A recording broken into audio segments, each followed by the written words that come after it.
চোখ রাখবো আবহাওয়ার খবরে। দোলে রাজ্যে বৃষ্টির আশঙ্কা, উত্তরবঙ্গের 3 জেলায় ভারী বৃষ্টির আশঙ্কা, দক্ষিণবঙ্গেও বিক্ষিপ্ত বৃষ্টির আশঙ্কা। বিস্তারিত জানবো, আমাদের সঙ্গে রয়েছে প্রতিনিধি বিশ্বজিৎ সাহা। বিশ্বজিৎ, হাওয়া অফিস সূত্রে কি জানা যাচ্ছে? দেখো, উত্তরবঙ্গে বৃষ্টি চলবে, আগামী কয়েকদিন বৃষ্টি চলবে। যেরকম গত কয়েকদিন বৃষ্টি চলছে, আগামীকাল বৃষ্টির পরিমাণ উত্তরবঙ্গে বাড়তে পারে। ভারী বৃষ্টির আশঙ্কা রয়েছে দার্জিলিং, জলপাইগুড়ি, আলিপুরদুয়ার এই 3 জেলাতে ভারী বৃষ্টি। অন্যান্য জেলাতেও বজ্রবিদ্যুৎ সহ হালকা থেকে মাঝারি বৃষ্টির সম্ভাবনা থাকছে।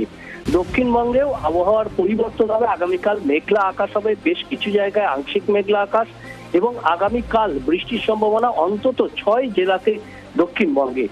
উপরের দিকে অর্থাৎ নদিয়া, মুর্শিদাবাদ, বীরভূম এবং উপকূলবর্তী পূর্ব মেদিনীপুর ও ওড়িশা লাগোয়া পশ্চিম মেদিনীপুর, ঝাড়গ্রামে বৃষ্টির সম্ভাবনা থাকছে বেশি তুলনামূলকভাবে। বজ্র বিদ্যুৎ সহ হালকা থেকে মাঝারি বৃষ্টি হবে, বজ্রপাতের আশঙ্কাও থাকছে। তবে মঙ্গলবার এই বৃষ্টির পরিমাণ অনেকটা বেড়ে যাবে দক্ষিণবঙ্গে।